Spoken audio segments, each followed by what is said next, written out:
Quelle est ma mission pour LQ Business? Ma mission vraiment, c'est de pouvoir transformer, d'amener au minimum 1000 femmes, 1000 jeunes à pouvoir avoir une source de revenus, à créer au moins une source de revenus. Parce que nous sommes en 2026. Les temps ne sont plus comme avant, hein. En 2026, non seulement les temps évoluent et le coût de la vie est aussi élevé, on ne peut plus rester et se contenter peut-être de peu ou bien d'une tierce personne. Et même si quelqu'un vous prend en charge, il y aura des moments où la personne aura marre de toujours vous prendre en charge. Donc, c'est la raison pour laquelle, dès maintenant, il faudrait que chacun s'élève pour pouvoir avoir au moins une source de revenus. Donc, j'aimerais savoir, quand tu proposais tes services dans les foires ou fêtes foraines, qu'est-ce qui te laissait croire que ce serait bénéfique pour toi? Attends, j'ai pas suivi. Quand je proposais mes services, qu'est-ce qui serait me laisser croire sera bénéfique? Mais quand tu veux gagner de l'argent, le but c'était, la finalité c'est l'argent que je voulais. Quand on est étudiant, et quand tu es étudiant et que tu vas faire un stage et autres, la priorité c'est l'argent. C'est l'argent qu'on cherche. Non seulement c'est bénéfique, en plus de l'argent, il y a aussi l'expérience. L'argent, d'abord, ça va te permettre de pouvoir subvenir à tes besoins, des petits besoins. L'expérience, parce qu'il y a des choses que tu peux mettre dans ton CV. En Afrique, on néglige beaucoup des petites activités qu'on fait. Ça peut être même du bénévolat. Quand on dit bénévolat, ça veut dire que les choses que tu as même faites et qu'on ne t'a même pas payé, qu'on ne t'a pas donné l'argent, ça, c'est une expérience. Et c'est des choses qu'on peut mettre dans les CV. Juste une parenthèse, par exemple, quand tu es en Occident, en Europe ou au Canada, peu importe l'activité que tu fais, qu'elle soit activité bénévole ou bien rémunératrice, au fait, tu peux mettre ça, tu mets ça dans ton CV et ça va apporter un plus à ton CV pour des personnes qui vont rechercher un travail. Ça, c'est un plus. Imagine dans une foire, à la foire où je travaillais, par exemple, l'expérience que j'ai gagnée, c'était quoi? Le service client, savoir communiquer avec des personnes. Peut-être, je pense que c'est même ça qui a mis en moi le fait de pouvoir parler avec les gens. Quand tu es à l'accueil de quelque chose et qu'il y a des personnes qui viennent vers toi avec lesquelles tu dois communiquer, c'est le service client. Tu bénéficies en service client. La communication avec les autres, savoir parler, tu arranges ton éloquence. Comment j'attirais des personnes pour acheter chez moi? Je vais vous expliquer. Quand je vendais à la fois, la densité des vêtements à fritude, femmes et hommes. Et il y avait des batiks. Et c'est pas en Afrique de l'Ouest. Des personnes, quand je dis batik, ils doivent savoir. Quand je vendais, ma stratégie pour attirer les clients, il y avait des batiks. Des batiks, ce sont les tissus, très bons tissus de l'Afrique de l'Ouest. Et les modèles, c'était pagne et haut, des hauts, des très jolis hauts, genre jeunes filles. Mais c'était vraiment très joli. Ce que je faisais, je les mettais sur moi. Et la dame, elle ne savait même pas. Parce qu'un jour, c'est qu'elle passait devant le stand. C'est qu'elle me voit, elle me dit, mais Rita, tu as porté les vêtements. Donc, je mettais les vêtements sur moi et je ne restais pas dans mon stand, s'il te plaît. Il y avait des stands avec la musique. Je restais sur la rue puisque les stands, ils sont faits de telle manière que c'est là et puis le passage où les visiteurs passent au milieu. Donc, je portais les vêtements que je vendais et je restais maintenant sur la route. Mais les ensembles étaient très beaux. Ces habits batiks-là étaient vraiment très beaux et c'était les plus moins chers. On vendait, je pense, qu'elle vendait ça à 10 000. Les deux ensemble. Donc, je les mettais, je restais au couloir. Et les gens passaient, ils me regardaient. Ah, ton habit est joli. J'ai dit oui, je vends. Je monte directement mon stand. Voilà ça, je vends ça là-bas. Et il y en avait plusieurs couleurs. Des fois, je les mettais ou bien j'arrêtais une autre couleur en main. Et puis, je vends. Quand les gens passent et je marche un peu, je m'éloigne un peu de mon stand pour aller chercher des personnes qui sont un peu dans d'autres couloirs. Quand on me voit, on me regarde, j'ai dit, quand je vois quelqu'un me regarder trop, je viens, je demande, tu aimes mon habit? Il dit oui. Je dis, ok, je vends ça. C'est dans mon stand. Et c'est comme ça que les personnes venaient. Ils voyaient des vêtements. Et en plus, ils achetaient d'autres même qui n'avaient même pas envie d'acheter.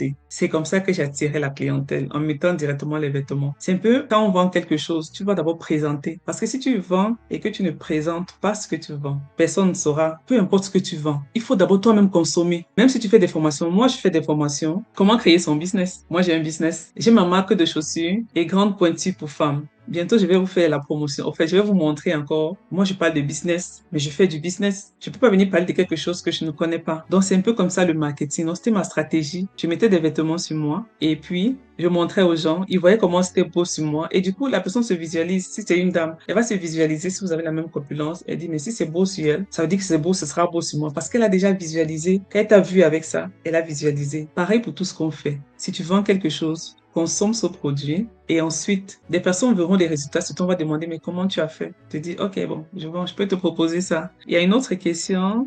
Ah, ça, c'est pas une question. Donc, c'est un peu comme ça, en fait. Quand on veut vendre quelque chose, on doit présenter. On va présenter et on montre la preuve. On peut venir parler de quelque chose peut-être qu'on ne connaît pas ou qu'on n'a pas essayé ou même qu'on ne pratique pas. Ça n'a pas de sens. Parce que comment est-ce que tu vas expliquer quelque chose à quelqu'un que tu n'as même pas testé, tu n'as pas essayé et que tu n'as pas testé? C'est pour ça que moi qui suis devant vous et qui vous parle de business et autres, j'ai mes propres business. Je connais comment acheter en Chine parce que j'ai déjà eu à acheter depuis 2020, 2021. J'achète en Chine. J'ai utilisé la plateforme Alibaba. Jusqu'à fatiguer, j'ai acheté, fait des achats en Chine étant en Afrique. En ce moment, j'étais en Afrique, hein. J'étais pas encore à l'extérieur. Donc, étant en Afrique, en Guinée, parce que j'ai fait la Guinée. Ça, c'est mon deuxième pays de cœur. En Guinée, j'ai acheté en Chine, sur Alibaba, mon produit est venu me trouver à la maison. Donc, j'ai acheté en Chine. J'ai trouvé moi-même le fournisseur. J'ai trouvé les transitaires où on m'a livré à la maison. En Afrique encore, j'ai encore acheté en Turquie, étant à la maison. Mais en Turquie, en ce moment, il te faut un agent. Tu ne peux pas faire l'opération toute seule. Par contre, en Chine, c'est possible, tu le fais tout seul. Tu n'as pas besoin d'un intermédiaire. Sauf si ce sont des choses, des grandes quantités qu'absolument il faut contrôler. Donc, en Turquie, mais tu as besoin d'un transitaire. Étant en Afrique, j'ai acheté en Turquie et ma marchandise est venue me trouver. Étant en Afrique, j'ai acheté en Chine. Ma marchandise est venue me trouver. Et plus tard, maintenant, je suis même allée en Chine pour pouvoir communiquer avec les fournisseurs eux-mêmes. Et en ce moment, puisque ça fait plusieurs années, ça fait déjà longtemps que je suis dans le business. Donc, du coup, avec les fournisseurs de la Chine, on a des transitaires et que je vais mettre dans ma prochaine formation. Donc, c'est la raison, c'est pour ça que si je viens devant vous pour vous parler, ça veut dire que je connais le sujet. Je connais comment ça marche parce que je l'ai fait depuis 2020 jusqu'en 2026 aujourd'hui et c'est pas prêt de s'arrêter.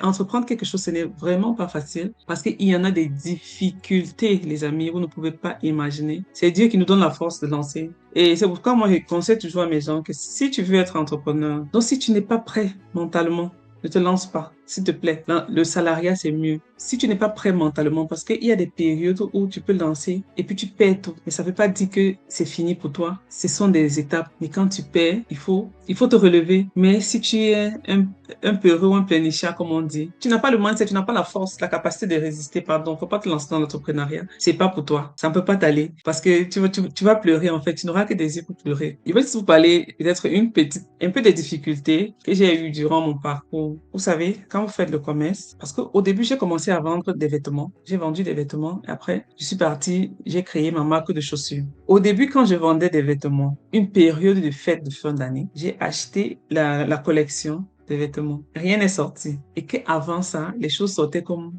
les petits pains, comme on dit souvent. Mais par contre, celui-là, c'était en 2022, je pense, j'ai acheté. J'ai dit, je n'ai rien vendu, rien. En ce moment, si tu n'as pas le mental, tu peux pas t'en sortir. Si tu n'as pas le mental, tu ne peux pas t'en sortir. J'étais restée comme ça, je me dis, ok, je vais abandonner. Est-ce que c'est même fait pour moi? Pourquoi? Donc, tellement de questions que tu vas te poser. Mais parce que j'avais l'amour du travail, de l'amour du business, que j'ai dit que je ne peux pas abandonner. Mais après ça, j'ai eu des ventes, mais je n'avais pas compris ce qui s'était passé. J'ai dit, j'ai tout fait les mêmes choses que j'ai fait, en fait, le même marketing, la même stratégie que j'ai eu à faire sur des arrivages qui étaient déjà passés et qui avaient marché.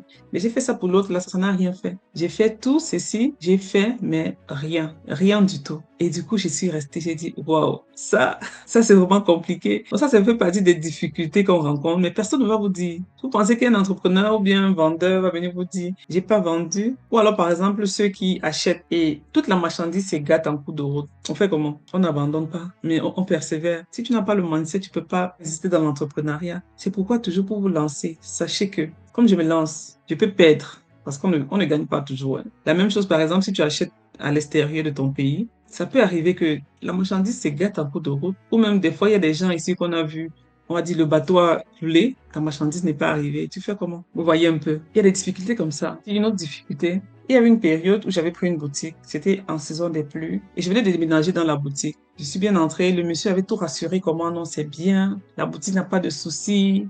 Vraiment, il n'y a aucun problème dans ma boutique. En saison des pluies, quand la pluie a commencé, toute son truc était perforé, les plafonds étaient tout gâtés. C'était même pas, il y avait des staffs, ils avaient mis des staffs, mais peut-être l'eau avait coulé, on dit quoi, c'est entré dans les staffs. De telle manière qu'un jour, mon assistante, la gérante, elle était là, je ne sais pas ce qui s'est passé, elle a eu envie d'aller boire de l'eau. En fait, elle m'a dit qu'elle avait envie de sortir. Elle est sortie, et vous savez ce qui s'est passé. Le staff là, les trucs qu'on met en haut pour décorer, c'est tombé.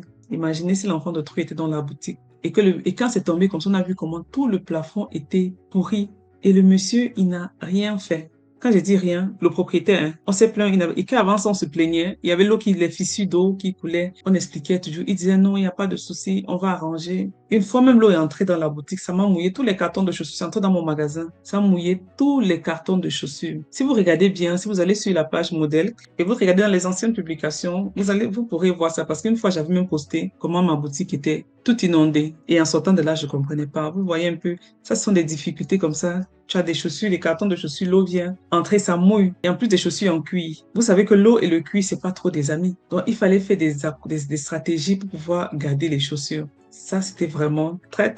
Ça fait partie des difficultés. Mais aussi des succès, on en a eu. Des difficultés, il y en a. Donc, c'est un peu équilibré et on avance, on essaie d'avancer. Mais juste savoir que les difficultés, il y en a vraiment. Alors, il y a encore cette question de... Ok, merci pour tes questions. D'après ton expérience, tu penses qu'en entrepreneuriat, il faudra faire du forcing pour un business, ou alors quand on essaye une, deux ou trois fois sans vraiment de bénéfices, il faudrait changer de business. Ok, bonne question, Lucas. Donc, tu demandes, est-ce qu'il faut forcer sur un business qu'on fait, ça ne marche pas, il faut forcer jusqu'à ça donne, ou alors on abandonne. Déjà, pour commencer un business, il y a beaucoup de choses qui comptent. On ne commence pas un business parce qu'on veut commencer. Premièrement, tu peux pas commencer un business peut-être parce que tu as vu ton ami qui a fait quelque chose et puis tu vas aussi faire non. Si tu fais comme ça là, ça sera pareil. Tu vas pas t'en sortir, tu vas t'arrêter plus tard. Et aussi, s'il y a quelque chose que tu aimerais faire, la première des choses, est-ce que tu connais comment ça fonctionne? Si tu dis non, forme-toi. Forme-toi à pouvoir connaître exactement comment ce que tu aimerais faire fonctionne. Et aussi, une autre question. Oui, le business que tu veux lancer,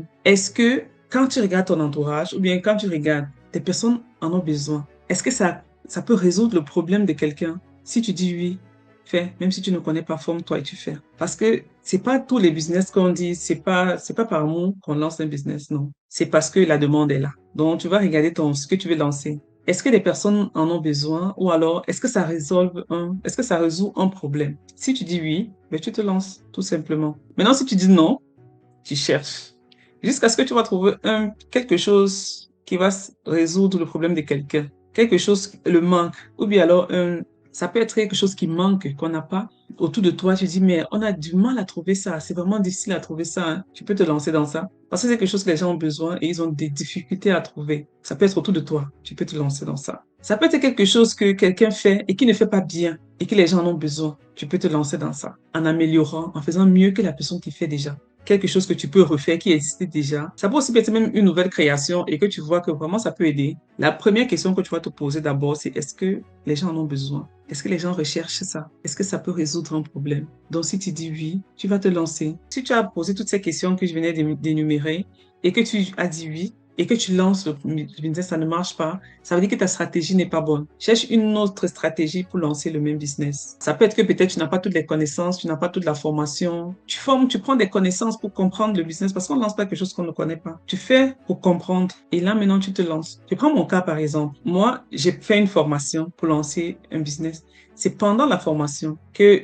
j'ai eu envie de vendre. Bon, ma première idée, c'était faire le shopping. C'est ça, oui. C'était vendre des vêtements. Quand je me suis lancée dans les vêtements, ça passait vraiment, hein. Je faisais des vêtements grandes pointues pour femmes. Ça passait vraiment. Et ensuite, j'ai dit, OK, comme les femmes viennent, des fois, elles portent les habits à mesure. Elle dit, ah, ça peut aller avec quelle chaussure? C'est comme ça qu'elle faisait. Et je me suis dit, bon, OK, si souvent elle dit, ça peut aller avec quelle chaussure? J'ai commencé à mettre un peu de chaussures pour voir un peu. Et quand je mettais des chaussures donc, les femmes prenaient, en plus de prendre les chaussures, il y avait une pointure spécifique que les femmes prenaient le plus. Et c'était des grandes pointures. Les petites pointures restaient. Donc j'ai dit, OK, je vends les vêtements. Mais les chaussures, ça allait très vite. J'ai dit, OK, donc c'est pour ça, moi, je vais me caser dans les chaussures, grandes pointures. Ce qui fait que les petites pointures, je ne vends pas des petites pointures, je vends des pointures à partir de 40 à 46 pour des femmes. Donc, si ici, tu ne savais pas qu'une femme portait des pointures 45, 46, sache que moi, je vends des chaussures pour femmes de 40 à 46. Avant, je vendais à 45, mais il y avait des clientes qui arrivaient, mais ne trouvaient pas le pointu. En fait, 45 portaient, c'était petit. Du coup, j'ai évolué à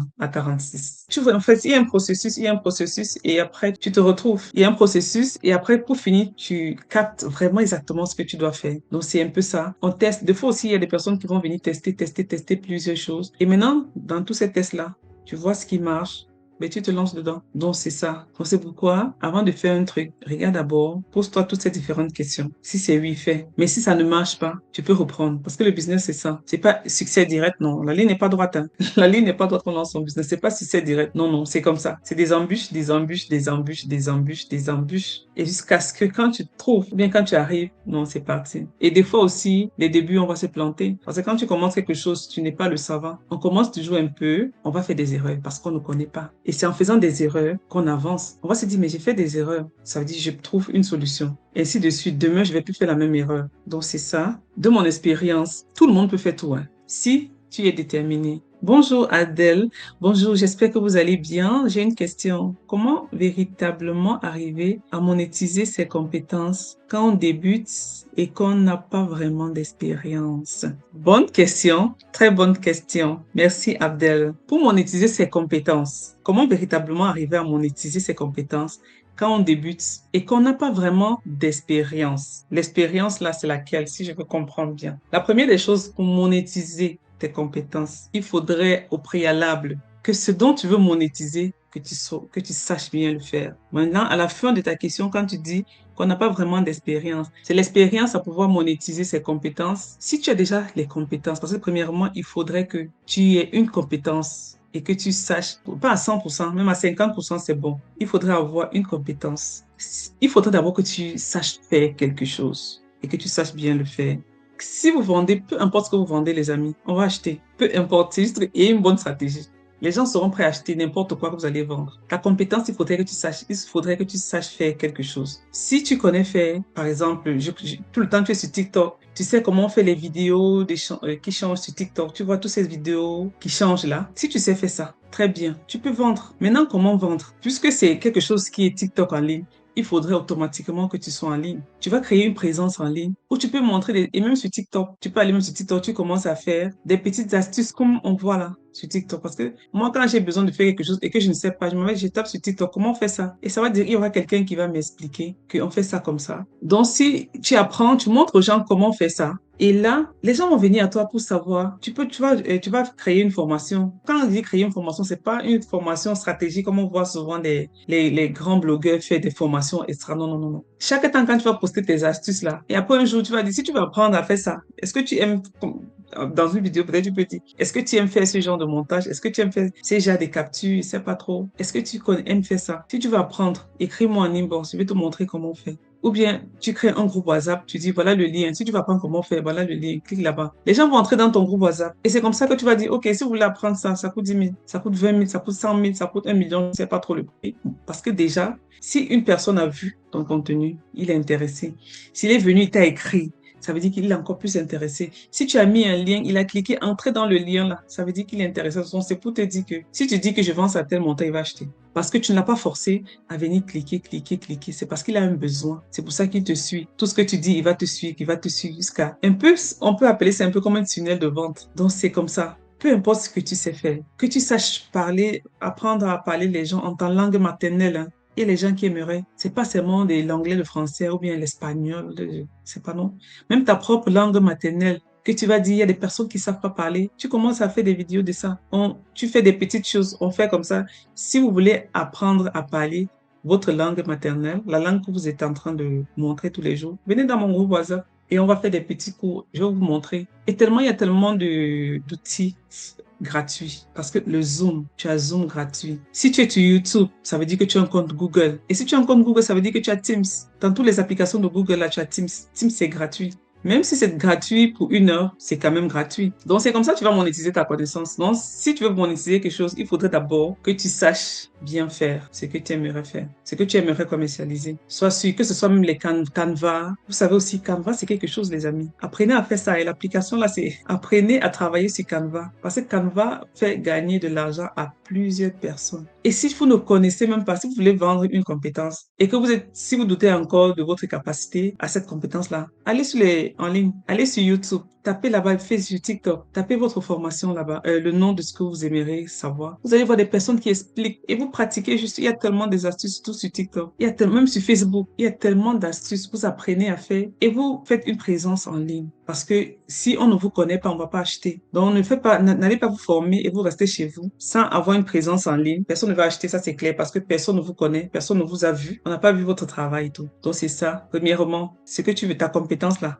Rassure-toi que tu sais bien faire quelque chose, que tu as une compétence, au moins 50% du savoir-faire de cette compétence. Deuxièmement, aie une présence en ligne. Et troisièmement, mets des astuces sur ta plateforme de ligne et commence à attirer des personnes. Demande aux gens, est-ce que tu aimerais apprendre à faire ça? Je peux te montrer comment on fait ça. Avec un français tellement facile et ce qui va permettre aux gens de se sentir, quoi, de comprendre. Et tu vas vendre.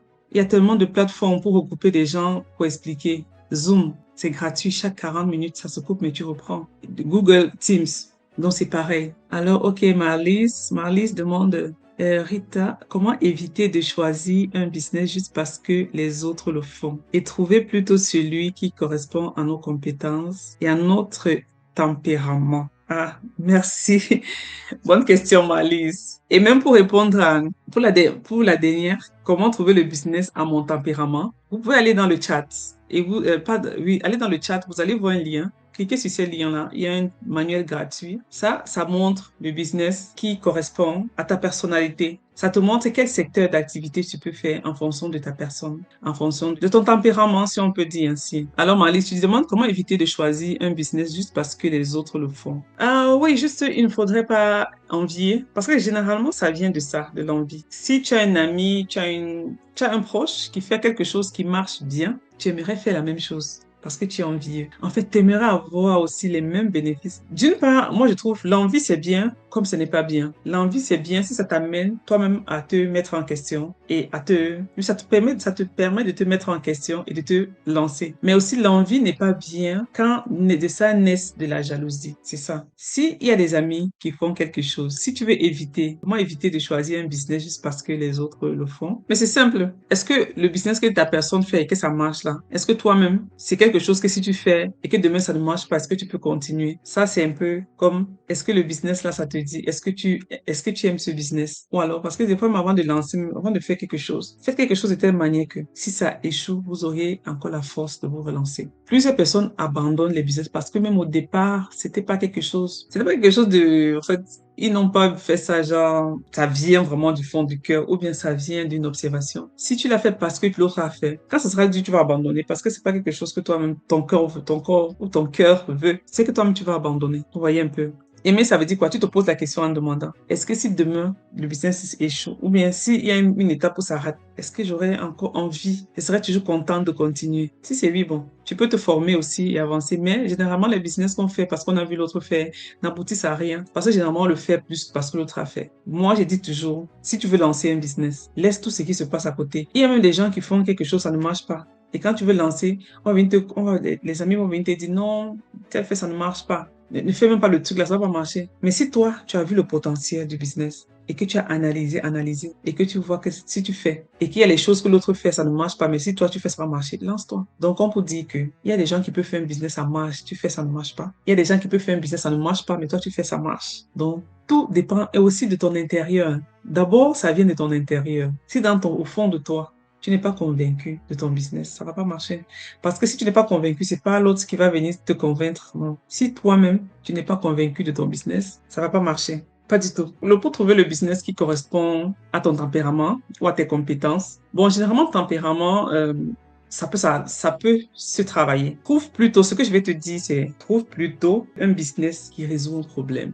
Parce que quand tu lances ce business, c'est pas pour toi, hein. C'est pour les gens qui sont à côté. Donc, si toi, par exemple, tu peux aimer quelque chose, et peux prendre quoi, par exemple? Tu peux aimer la glace, par exemple. Tu peux aimer les ice cream. Donc, tu peux aimer la glace tellement. Et tu dis, ah ben, tellement j'aime la glace. Je connais toutes les fraises. Tu connais tous les arômes. J'ai envie de lancer mon business. Et que maintenant, toi, tu te trouves dans un endroit où il n'y a même pas d'enfants.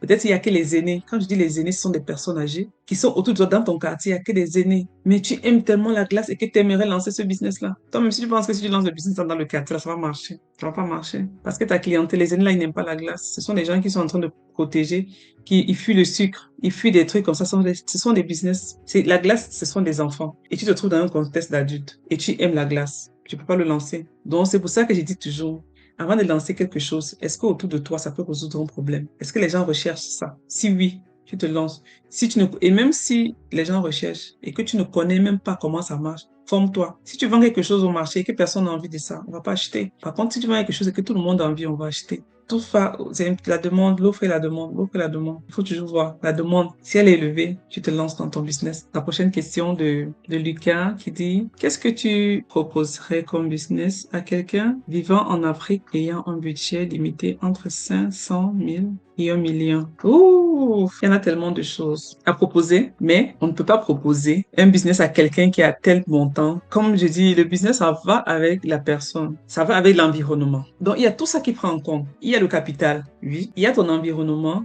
où on va voir la demande. Il y a toi-même aussi ta capacité à pouvoir gérer parce qu'il y a des gens, tu peux être dans le bon secteur, tu peux avoir le capital qu'il faut, mais toi-même, tu ne peux pas gérer ce business-là. Donc, tout ça, c'est pas quelque chose qu'on peut répondre directement. C'est ça qui va faire, c'est ça qui va faire. Certes, il y a les idées de business de tel montant. Il y a les business qui peuvent, à partir de tel montant, tu peux le lancer. Tel montant, tu peux le lancer. Oui, il y en a plusieurs. Il y en a une panoplie d'activités avec ces montants-là que quelqu'un peut vraiment se lancer. Maintenant, ça va dépendre. La personne, elle se trouve où? Est-ce qu'on on a besoin autour? Donc, il y en a plusieurs paramètres vraiment avant de choisir. Exactement, c'est ça que je fais. Premièrement, toujours savoir quel est le problème que je veux résoudre. Les gens demandent plus quoi? Est-ce que dans ton secteur, on quitte ici pour aller acheter ça loin? Ou alors, des fois, tu peux rester quelque part et il y a tous les gens qui quittent d'un quartier à un autre pour aller acheter quelque chose. Mais c'est là que tu peux te dire, mais puisque les gens vont toujours loin acheter, est-ce que je peux pas vendre ça ici même dans le quartier? Ça va résoudre le problème. Peut-être s'il y a quelque chose qui manque. Des fois, il y a des familles qui ont des enfants, mais il n'y a même pas la garderie. Il n'y a même pas où garder les enfants pour qu'ils aillent travailler. Parce qu'actuellement, là, beaucoup de personnes, tout le monde, la majorité des familles, papa et maman travaillent. Ils n'ont pas la possibilité, ils savent pas où mettre leur petit bébé, peut-être qu'il y a moins de 2 ans, parce que on sait que les écoles maternelles, c'est au Cameroun ou en Afrique, c'est à partir de 2 ans et demi, 2 ans. Mais si tu as un bébé de 1 an et que tu aimerais vraiment travailler, et qu'il y a, donc si dans un secteur qui a beaucoup de familles qui ont des enfants, et que papa et maman travaillent, ils savent pas où ils vont garder leurs enfants. Mais c'est là que tu te mets, c'est là que tu dis, OK,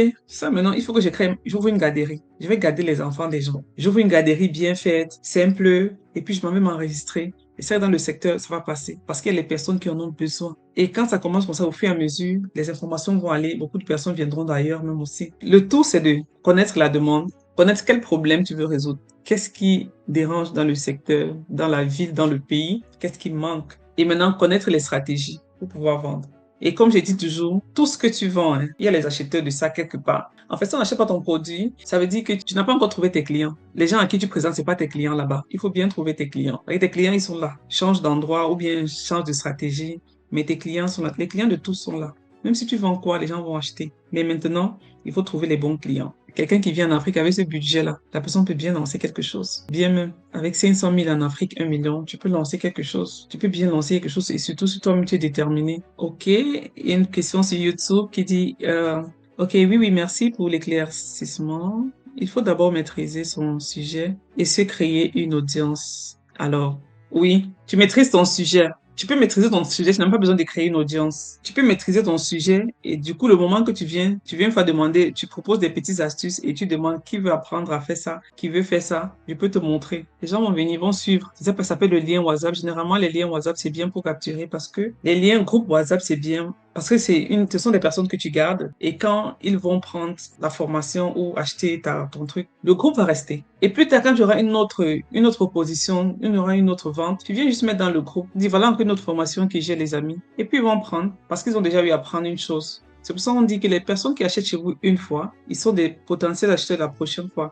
C'est pour ça qu'il ne faut pas les négliger. Donc, en vente, quand on dit trouver ton premier client, c'est le premier client qui est important.